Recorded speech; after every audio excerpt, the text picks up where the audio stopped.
Welcome to Lever Up Your Life. I'm Nate Barger. I went from prison time and bankruptcy to now owning over $200 million in real estate. I want to show you guys all the mistakes I made so you don't make the same mistakes. It's time you create massive wealth for yourself. Hey guys, how you doing today, man? I got Joshua Cadillac here today. Joshua, thank you so much for joining us. He's coach, speaker, builder, investor, and he has the only state-approved crypto. What is it called? Your crypto platform, brother? Crypto and real estate. How crypto and real estate work together. Man, that is amazing. So you're in South Florida where people are able to adapt that. You know, I'm in Ohio. People would be like, oh, they're too conservative. So, man, tell us a little bit about that, Joshua, and how do you tie them two together, and how does that help you out? Well, I mean, the cool thing is the nature of crypto, especially when we talk about the only ones that are really valuable enough to facilitate major transaction, which is really Bitcoin and Ethereum. Everything else is kind of seeking its own place, but Bitcoin and Ethereum both struggle from the lack of capacity of handling tremendous numbers of transactions. Bitcoin especially. Yep. And so because of that, there's all sorts of fees that you have to pay, transactional fees. And so that means that, like, let's say it's a $50 fee I got to take and do to complete this transaction, and I want to buy an ice cream cone. Yeah. Well, I'm not going to pay a $50 fee to go buy a $4 ice cream cone. It's not going to happen. And they call that, they refer to that as gas, right? Gas fees? With Ethereum, yes. With Bitcoin, it's just transaction fees. Got it. So if I was going to buy real estate, though, I don't mind spending a $50 fee for $1.2 million purchase. That's okay. In fact, that $50 fee is probably the smallest fee that I'm going to have in the entire transaction compared to what everybody else charges me to do anything in a real estate transaction. Yep. And so there's obviously this marriage of the two. The other cool thing is real estate as an investment always has had the benefit of throwing off cash flow. If there's one thing these crypto millionaires have, is they usually have a lot of money in crypto and they have no income. They have no cash flow. And so between the things that have happened in the DeFi space and the things that have happened in the new lending space with crypto, people have the ability to borrow against their crypto holdings in order to get cash to purchase real estate. In fact, there's one lender in particular that we work with. If you put up 100% of the purchase price in crypto, they'll lend you 100% of the purchase price in US dollars, 30-year fixed between 3.95 and 5.95% interest rate. Wow. Now, how do they do that? Do they also put a mortgage? I mean, how do they do that? Because it seems so volatile, the market. But see, here's the cool thing. It's 200% collateralized. Got it, because they're putting... The lender, they're leaning the property, and they're also holding your crypto. Now, you still own the crypto. The crypto is sitting in an escrow account there. It's still proprietarily yours, but they're using that as protection to make sure that you repay the loan, collateral. It's a very cool loan for them, and it's much cheaper than some of the other loans that are out there in the DeFi space. I mean, there were lenders that were lending $1 to $2, so $1 US dollar to every $2 of crypto, and $1 to every $4 of crypto at 1% or 8% interest rates and stuff like that in the DeFi space. And that was just, hey, look, you want cash? Here's US dollars. Go do with it what you want. These folks came in and said, hey, look, you're going to do real estate. If you're going to do real estate, we'll take an equity, a lien position on the real estate, and we'll hold your crypto. And I asked him, I said, well, what happens if I called the company up that makes these loans. I said, what happens if the crypto falls precipitously? When are you going to do like a margin call? And they said, we're not. If it fell by 70%, we'd call you up and say, hey, look, we're getting close to where we might have to liquidate some of this. Do you want to take and add some more? But they're really not in a position where they really have to do that by virtue of the fact that they're still holding the underlying asset itself as collateral as well. It's a really safe loan for them. So even if it fell, even if crypto was 60, even if let's say Bitcoin was at $60,000, it would have to fall to $15,000 to fall 75%, which is still your traditional 25% down on a jumbo. So, and then I'm not saying that Bitcoin won't ever fall to 15,000, but if it does, we all had a perception that that's a deal, right? Yeah, absolutely. Oh, absolutely. People are buying like crazy at that point because I mean the outlook for Bitcoin to be worth a $500,000 at some point Mm-hmm. is there's too many reasons to think that it will get there, just Mm-hmm. by virtue of the fact that it's gotten as far as it has, and the fact that it's a deflationary asset, the fact that there's only ever going to be 21 million Bitcoin ever Yep. made, um, and that the demand for it is doing nothing but increasing. All of those things lead us to think that it's going to be an appreciating asset over time. Obviously, it's not financial advice, but that's how my portfolio is set up. And so, keeping that in mind, you have this asset type that has a lot of the properties that real estate has been known for, this hedge against inflation kind of thing, and all these Mm-hmm. other Mm-hmm. things that real estate tends to do. But it lacks the benefit of cash flow. It lacks the benefit of being mainstream. And so, if I can find a way to take and get your earnings in crypto liberated from your crypto without creating a taxable event, in other words, by you borrowing against your crypto in order to buy real estate, you have taken the benefit of the appreciation you've gotten in the crypto without creating a taxable event to now maintain the one asset that you had that's a good asset and purchase another asset that's a good asset. You've expanded your portfolio. Yes, you've taken on debt, but you now have two appreciating You, assets that are hedges against inflation, yep. You've taken on without good ever debt, having to pay. Joshua. You've taken on good You debt. got it. And guys, look, Absolutely. man, a lot of The you good stuff. guys, y'all listening to Dave Ramsey. Look, man, I ain't telling you to not listen to him to get out of debt.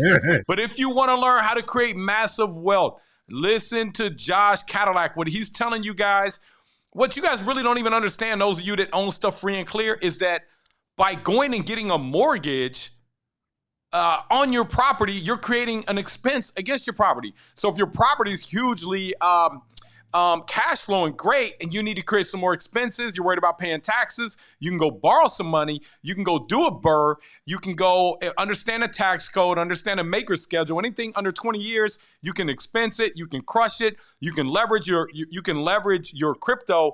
For those of you that have a vast real estate and vast crypto portfolio that are looking to get and leverage out a little bit, how would they reach you, Josh? We'll put your link below, man. But I think that is, I know a lot of crypto guys, and that was always my thing, was crypto could take off if there was a way to start leveraging it. That's the biggest thing that the Federal Reserve has. You can leverage a US dollar. Once you get to the point where you can start leveraging crypto a little bit better, man, I think it could really take off in that space. So how do they Well, I mean, reach you? And go ahead, Josh. yeah.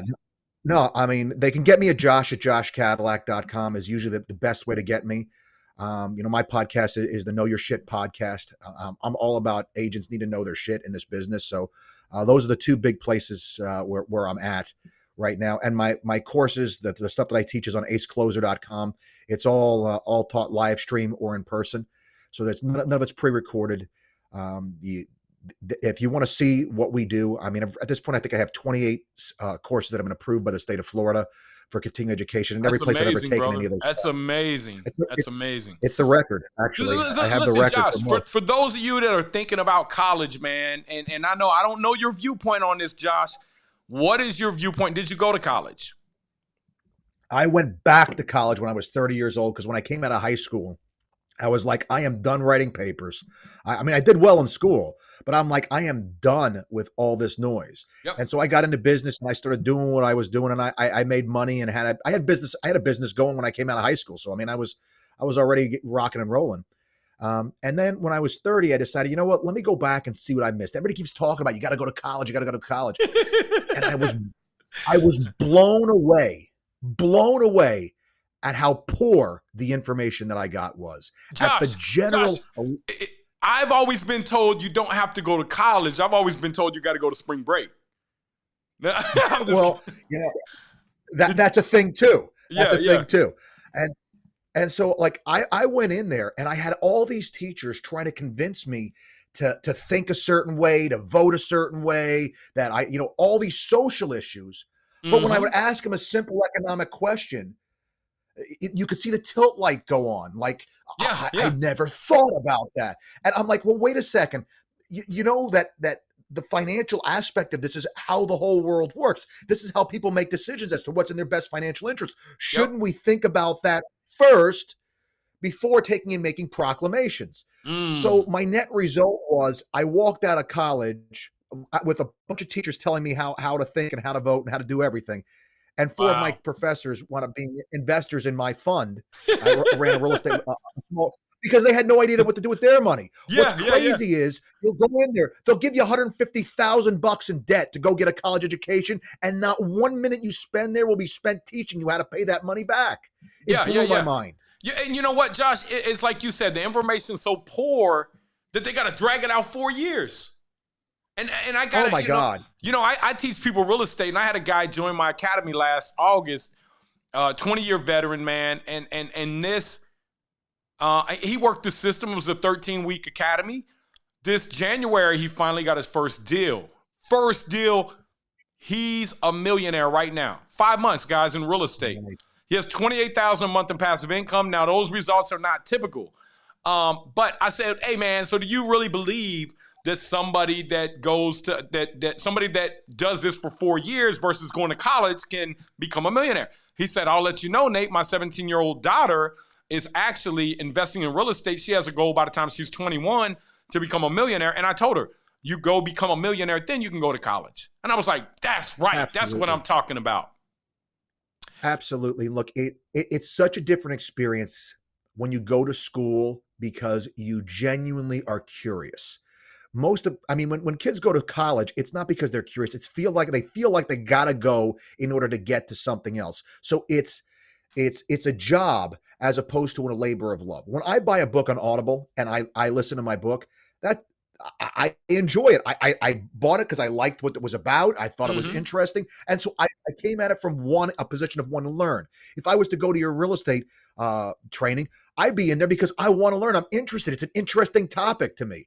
When I go to college and I'm having to, forced to take this class and that class to get this piece of paper, I'm not enjoying the process because I'm being forced to do all this. It's not my willful choice. When I went back, I looked at the classes and I was like, that seems like it would be interesting. I'd like to know more about that. Yeah, let me take that class. And that's just a different place to come at it from. So And I think Josh, it's you a got healthier way to learn. your mind, how did you grow up? How did you get, because most people don't have that mindset shift. They get in this box and they're told to think this certain way, and they think this certain way for 40 years, and then they get a pension, or they find out there's no pension. What made you change your whole mindset, man? Because you have a very interesting, your mind is different than most people. I grew up with a dad that was a business owner, and he was very much an innovator.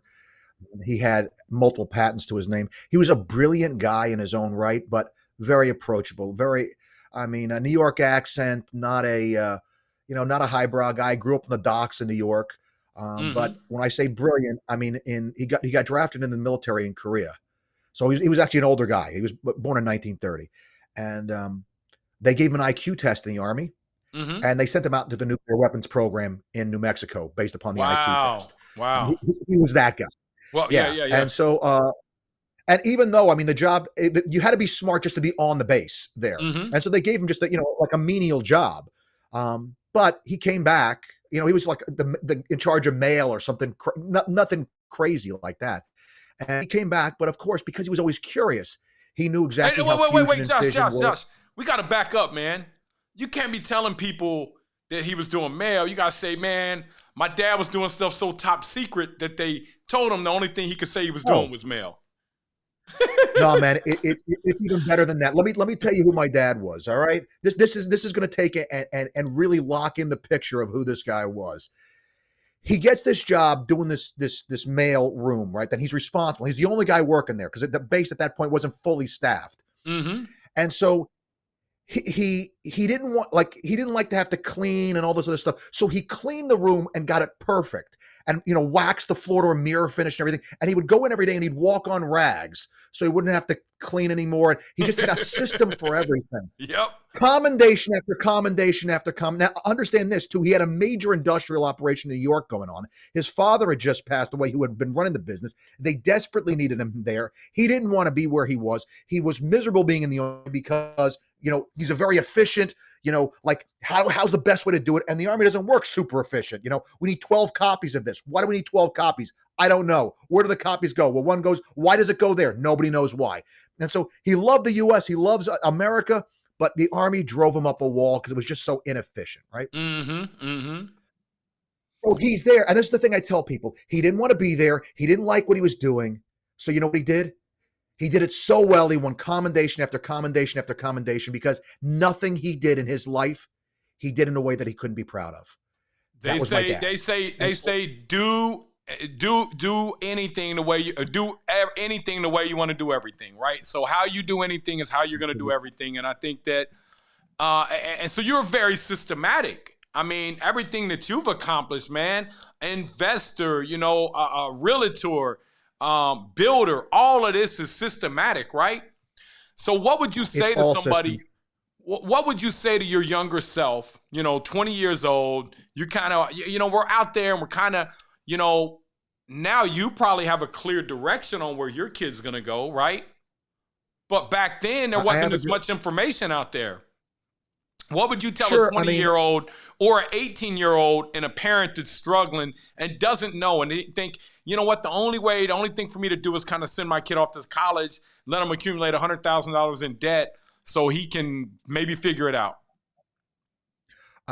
The number one thing I teach agents, because in my classes, because they're state approved for continuing education, I don't have a lot of opportunities to talk to them about themselves, about their investment stuff. I mean, I can talk to them as far as being a realtor and a business owner, but talking them into or talking to them about the idea of being an investor, I can't spend a ton of time with. And so what I do is I always start with the one word I think is most important that is very seldom discussed in America, which is the word underconsume. Which means in America, you're taught that if you just simply live within your means, somehow you'll get ahead. Mm-hmm. And the reality of it is it's a lie. You need to live below your means and allocate as much money as you can to invest because that is the way to increase your means so you can increase your standard of living while at the same time building a portfolio of more and more assets for yourself that's going to grow. And so getting out of this mindset that my pay raises or my job is ever going to get me out of the rat race. Man, Josh, you hit it. You hit it, brother. Man, let me add something to that. I tell people, I don't care if you go be an attorney, you make $400 an hour. You cannot work your way to retirement. Let's say you save $50,000 a year for 30 years. That's $1.5 million. That's no money, guys. You cannot live off $1.5 million. But what you can do, if you invest that money, how much is that going to be, Josh? That $1.5 million is going to be what? 20 million if you do it right, maybe 50 million. Absolutely, depending upon the kind of rate of return you're getting. And that's the crazy thing. I mean, if you look at real estate right now, everybody's looking at the cap rates and they're like, oh, it's so overvalued, it's so overpriced. Mm-hmm. Folks, you have to understand everything in the last 35 years of how real estate valuation is done just went out the window. The reason why is it's not that we're talking like 2008 or 2007 that, the reason why we're making the market is doing this is it's a new normal. This is not a new normal thing. This is us doing the actual hard work of going back into history and looking at what happens when there's inflation. If you look at the aggregate inflation. And Josh, to add to that, so over the past 10 years, we built 5.7 million houses from 2010 to 2020, right? Pre that, you have 80 million millennials now that are vying for houses, right? You have 80 million Gen Z that just turned 25 this year. How do you think that's going to affect things? And none of these people are going to trade school to build. So the cost to build now is way up here. And then if you can buy the existing inventory, like what Josh is telling you to do, guys, man, how do you see all that working out for investors if they know how to buy, if they come to South Florida, if they buy through you, if they buy through your guys' group? What are you guys doing different than the rest of the brokers out here to educate your buyers? Well, I mean, the thing that I'm showing him is I'm explaining how the outlook for real estate appreciation has changed. And so even with these assets where they are right now, it's still a discount compared to anything else that you can do, and based upon the future outlook that these properties have. Because the position I usually start with is this: who thinks the US dollar got killed last year? Well, Yeah. it's somewhere between, if you're going to believe, 8.5 and 11, 8.5 to around 12%. It went down in value. How did real estate do last year? Real quick, I got something else to tell you that. And so Sure. they said there were more billionaires created in the past 2 years than the previous 23 years. So how were That they would make sense. created? How were they created? Were they created or were they printed? Well, to some extent, it's both. Mhm. I mean, the fact is, what's gone on is you had a massive increase in the supply of money. And so, depending upon the source, it's somewhere around, at the end of 2019, we had $4 trillion in circulation. And at the end of 2021, we had $20 trillion in circulation. That is a 5 times increase in the supply of money. So, if to put that in terms of the stock exchange, if you had a stock and it split 5-for-1, that means the value of the stock would be 1/5 of what it was, and they're going to give you 4 additional shares, so you have equal value. We Mhm. have just Mhm. experienced a stock split, if you will, in the supply of money, but they never sent you the 5 additional shares. times. So let me Wow. tell you what that effectively means. What that effectively means is, they keep talking about raising the minimum wage. By doing this, they've actually devalued the money that you had, and the money that you had, you got from work that you did. So basically, what they did by expanding the money supply is go back retroactively into your past and reduce the minimum wage that you work for. They reduced the wage that you work for because the buying power of that money that you saved Mhm. has been reduced. Mhm. Yeah, It has absolutely. basically devalued the work that you have done in the past, which is, it's very irritating when you think about it, because I worked hard for that money. How the hell do you go back in the past and make my money less valuable? But that's exactly what's gone on. Now, here's the thing, and this is the reason why real estate is not going to tank. You have, and Nate is right to point it out, you have this pressure of interest rates making it more and more expensive to buy real estate. But why is it that real estate never tanked? Even when interest rates in 1981 got to 18 and 21%, real Very estate prices interesting. still continue to go up. They Mhm. still went up. The first year that real estate prices came down was 1991, and they fell 0.3% and then started going back up again. Right? Mhm. So Mhm. folks were waiting from 1970 all the way to 1991 for this big drop that was going to happen, and the big drop was 0.3%. Well, even in By the way, real estate 2008. appreciated. Well, even if people were looking at 2008, I mean, that drop, yeah, it was a little bit of a drop, but if you held on for 4 years, you were back breaking through them levels.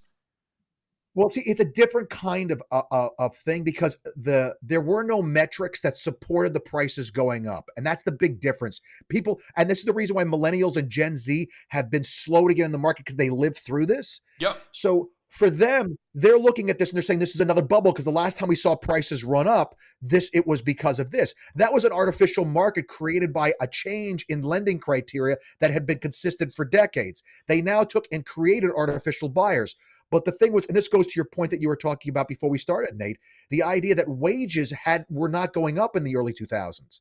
Yep. So if there's no wage growth, we have a problem. And the other wild card was there was no real inflation. Inflation was very low and wage growth was very low. If those two things are very low, well, there's no metric to support prices going up, because the first thing the mortgage broker wants to know is, how much money do you make? Yep. Yep. And so if those wages are going up, then that'll support a higher home price. And so Absolutely. that's the position that we found ourselves in 2007. At 7, there was market growth, there was price increase, but there were no metrics to back it up.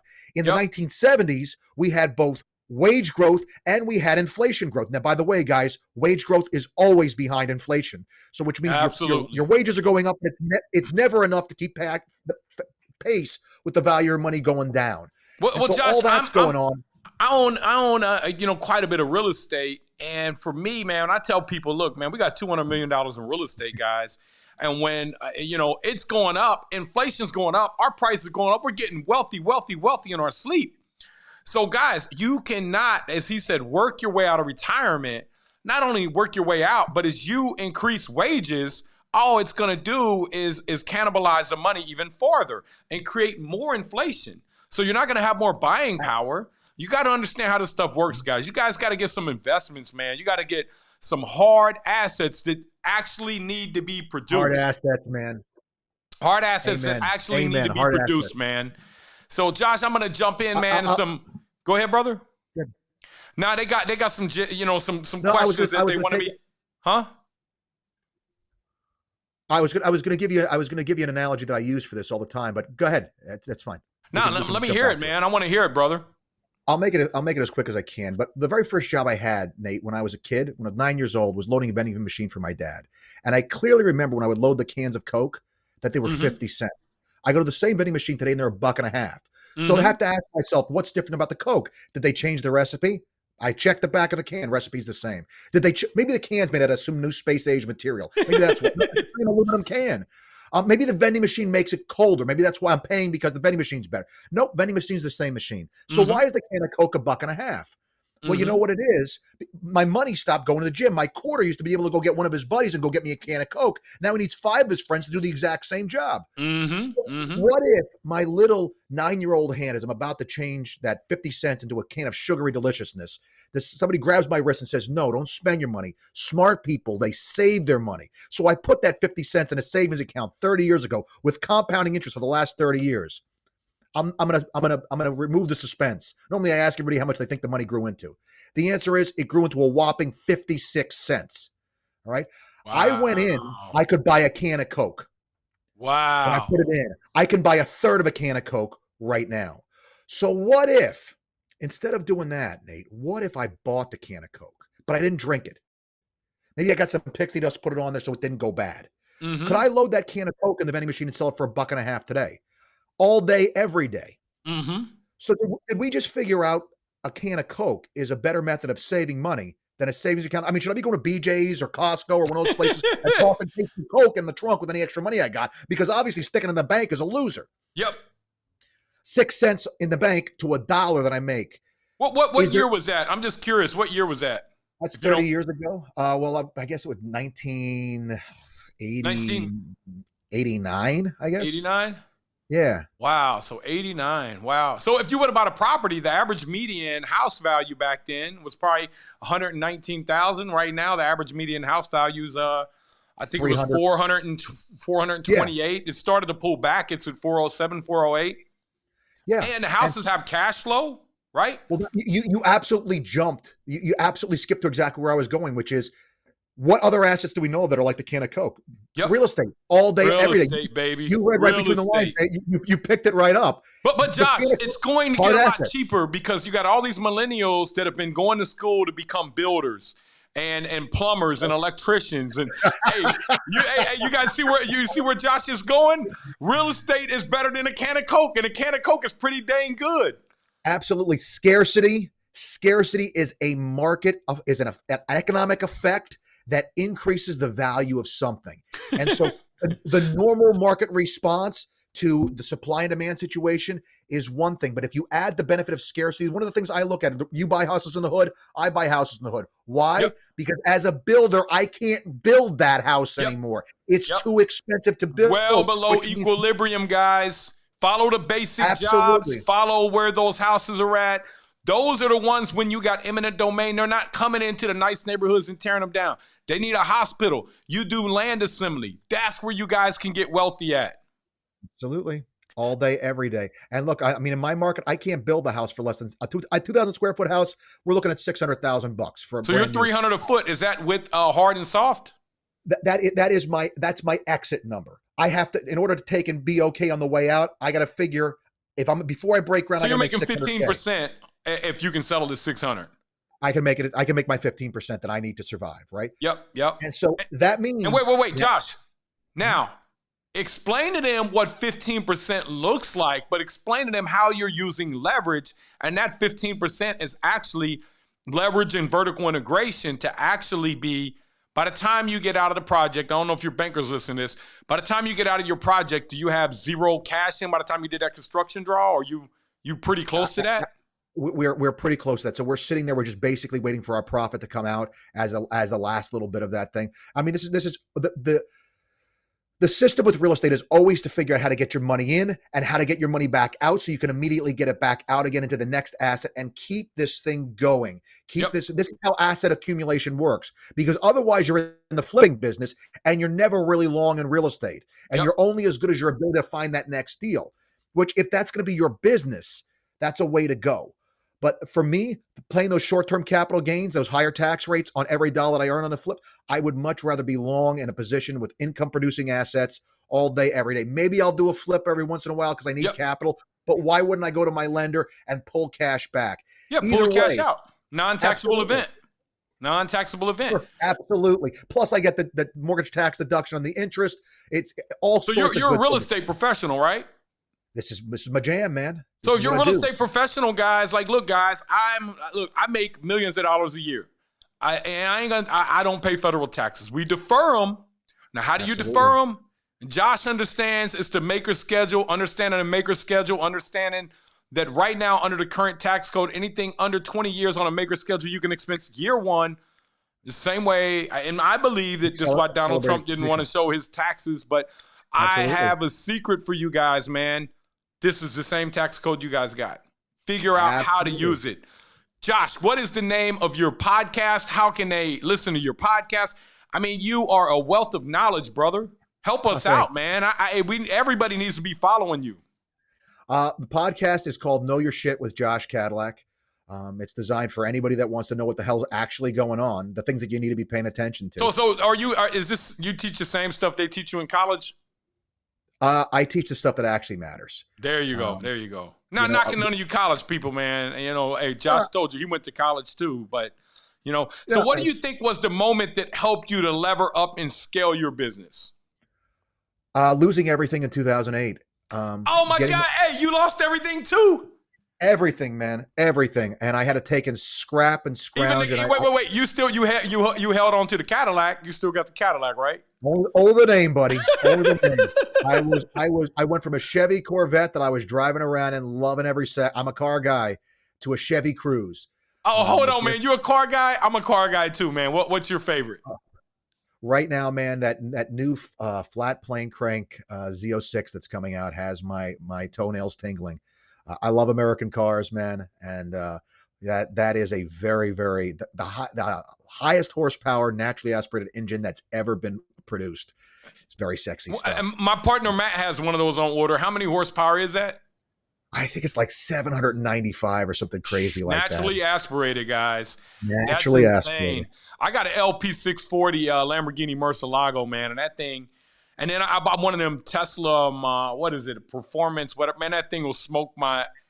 And then you're out in the Lamborghini, you pull up next to that guy in the Tesla, and then you just act like you can't hear him. He trying to challenge you. You're like, man, No, yeah, absolutely. The electric motors are great at producing torque, man. They really are. But there's just something about me that misses the grumble. And so I love it. And yeah, so for me, it was a lot of years of penance. I actually rented out a bedroom in my house at some point. Actually, I dated a girl that she was renting out 2 bedrooms in her house. And I was like, why am I holding on to this extra bedroom that I never use in my house? Mhm. What I can show the world. Yes, I have so much. I have bedrooms I don't even use. No, I stuck a guy back. He pays me, rent every month. That's money I don't have to work for. He pays half the light bill for doing nothing. I hardly ever see the guy. Yeah. I mean, it's great.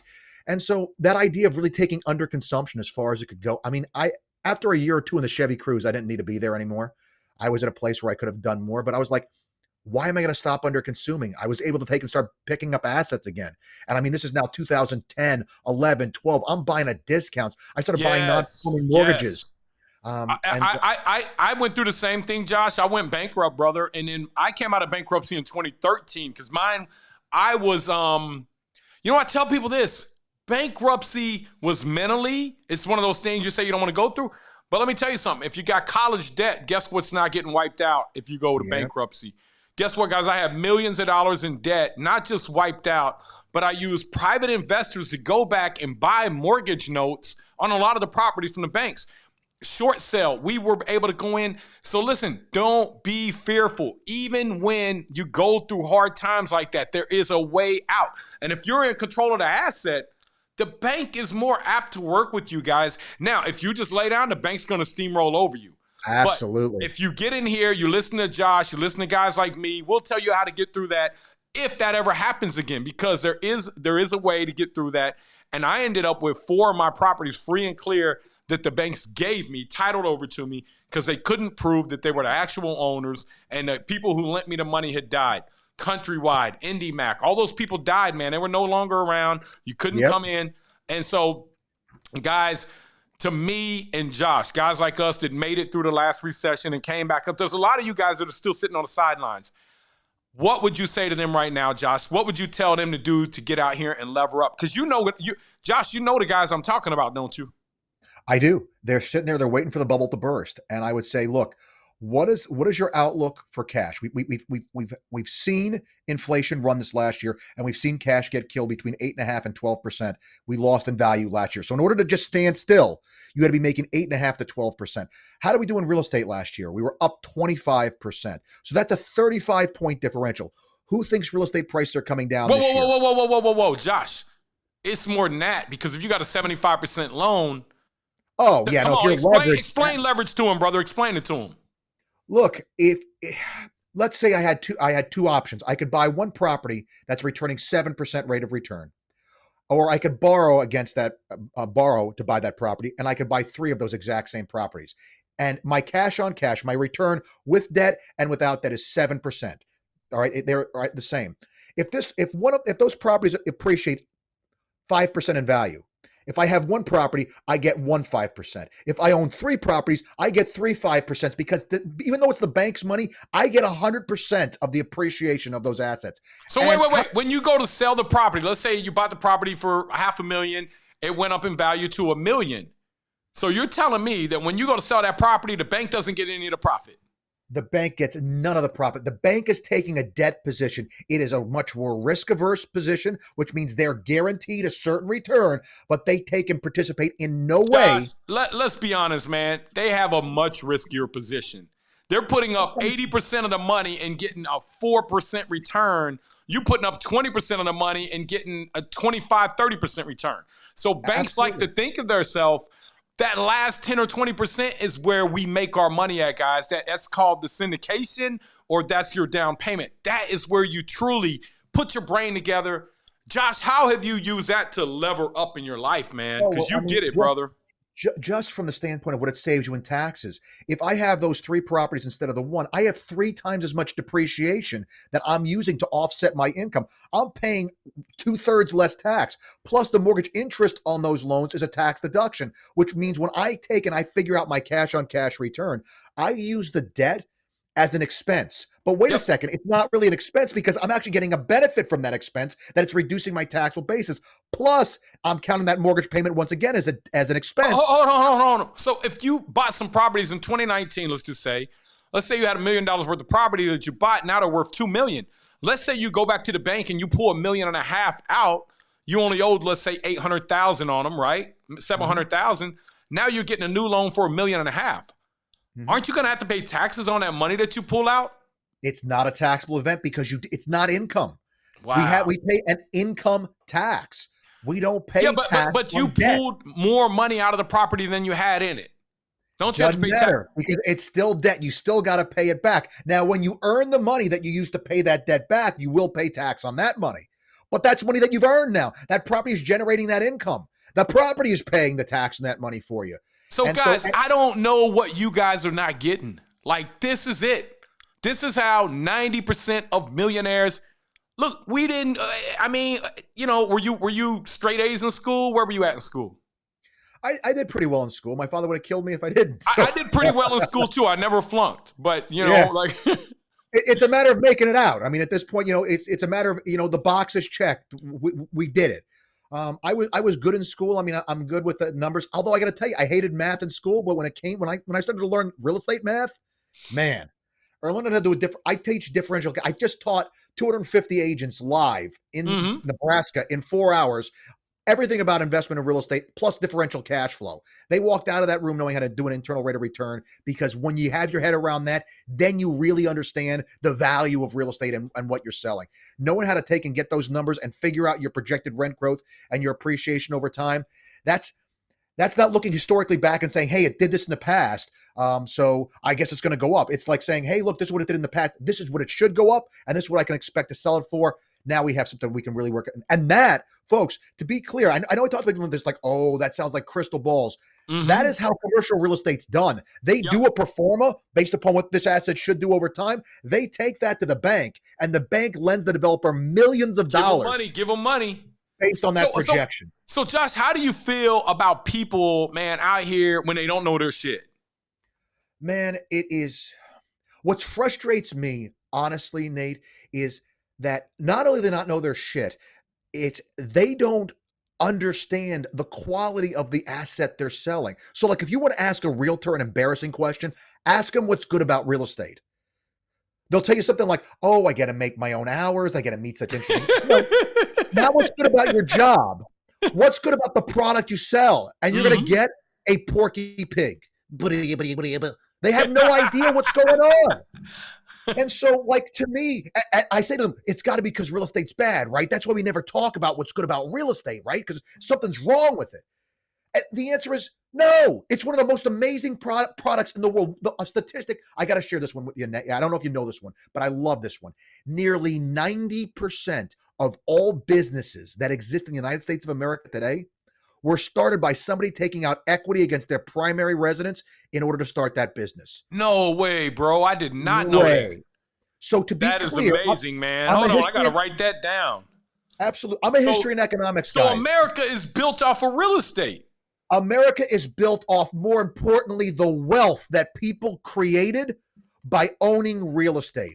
In fact, Nate, I would go as far as to say, based upon everything I've studied of history and economics, of the history of the world, residential real estate in the United States of America is the single greatest wealth building tool that has ever been available to the common person since human history, recorded human history, has been around. And why we don't talk about it, why agents don't know their shit, blows my mind. Yeah, I agree with you 100%, man. Man, that's great data there, brother. I did not know that. I did know that 88% of millionaires were self-made, though. Yeah. So I do know that if you don't have any money right now, that you're in the same place that 88% of millionaires were at. So listen, get in here, listen to Josh, get in here, go to his podcast, man. You guys got to educate, man. And remember what Josh said? It's the same thing that millionaires know, guys, that you are becoming a different person. And so the first million, I heard guys say this, the first million is hard, but the second million is inevitable because you've become something different. You view money different. You no longer view it as a tool to go out and spend. You view it as a tool to go out and invest. And once you create so much passive income, you go buy whatever you want. You don't worry about it. But until you get to that point, it's sacrifice. The problem, Josh, I feel like is that, we let these circumstances change our goal. We say, here's our goal, but then, it's tough getting there. Let's lower our goal. Stop doing that. Just drive around in a Chevy Cruze and realize that the car doesn't really make you happy. Now, I ain't saying me and Josh ain't car guys. We love cars, don't we, Josh? Yes, sir. The stress that comes along with big car payments is not fun, man. Go get a car payment because you can borrow the money for 4%. You can take your money and make 20. But don't get a car payment, a $300,000 car payment to impress anybody, guys. Absolutely. There's a story. We've got time for one quick story. It's my favorite story about this idea that you're talking about. I actually stole this from a book that I read a long time ago, How an Economy Grows and Why It Crashes. And it was a bedtime story this economist used to tell his daughter. And it's about three guys on an island. And the three guys, if they work as hard as they possibly can and go out in the surf every day, they can catch one fish. But that one fish is enough to keep them alive. And so, they keep doing it every day. But one of the guys just hates this. He can't take any days off. It's hard work. And so he's out there in the surf one day and he gets this idea for this netty looking thing. He's like, I think I can make this netty thing from the stuff that's on the island. But he's got to eat. So he keeps going out there in the surf every single day and he never stops to actually do it. One day he gets about ankle deep in the water and he says, you know what? This is BS. He goes back in. He spends the whole day working on his net. Doesn't eat that day. He goes hungry. The next day he takes his net out, catches 2 fish. What first thing he does is he go back, he eats both fish. I mean, he's starving, right? He eats both. Next day he catches 2 fish again. He's catching 2 fish every single day, starting to get a little chub going. He's thinking about doing some Jenny Craig. I mean, so now he's out there in this surf one day with his net, catches 2 fish, and he says, I got a great idea. Goes in, he eats 1 fish, he saves the other fish. The next day he makes another net. He eats the other fish, doesn't even have to go hungry. He now rents the 2 nets out to the other 2 clowns, charges them each a half a fish apiece. He's retired and working on a coconut and body wash to get the stink off the other 2 clowns so he can stand to be around them. Oh, man. That's the way life works, guys. Those that can be responsible for a little bit of time and set their desires to the side, anybody in America that is willing to do that will become a millionaire. That is the one thing that millionaires have learned to do. That is it. And I do not care if you inherit $1 million. If you do not have this same principle, you will lose that money, guys. Absolutely, every time. From the people to the people in 3 generations, my father used to say it. And I mean, the reason why I love that analogy so much, Nate, is because the question I ask is, what did he have to do to get ahead? What did he have to do to get out of the rat race? He had to go hungry. And so, you know what? Yes. It's got to hit home, guys. You know what? You really want that pizza, but you stay home and you eat ramen noodles instead. Yep. You know? That's right. And tomorrow you're not going to think about the pizza you ate, right? That's the short-term sacrifice, man. That's the psychology. Well, Josh, man, I know we ran over a little bit. Man, I cannot wait to meet you in person, brother. Man, so where can people find you at, brother? I know your podcast. We're going to put that below in the link. But where else? What should people be doing right now to prepare for financial wealth? Where can they follow you at, brother? Follow me, Instagram, Josh D. Cadillac. I'm there. Obviously, you can email me directly, josh@joshcadillac.com. And my classes are available, acecloser.com. You can see the entire course schedule. I teach all over the country, real estate stuff. Most of the time it's via Zoom. So even if it's not something that's in your area, you can usually jump on. If you want to, just reach out to me via email, and I'm happy to try to take and figure out how to get you on there.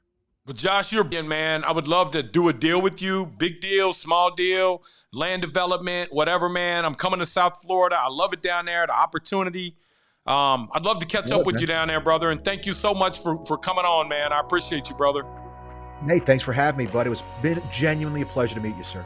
You're amazing, brother. I can't wait to meet you in person. Thank you, brother. Thanks for listening to Lever Up Your Life. If you could do me a huge favor and go lever up my reviews, leave me a 5-star review. I appreciate it. And if you guys want to keep the conversation going, reach out to me on Nate.Barger on Facebook, Instagram, TikTok, and YouTube. And get in our free Facebook group. We got over 200,000 members. BRRRR Invest. We'll see you in the next episode.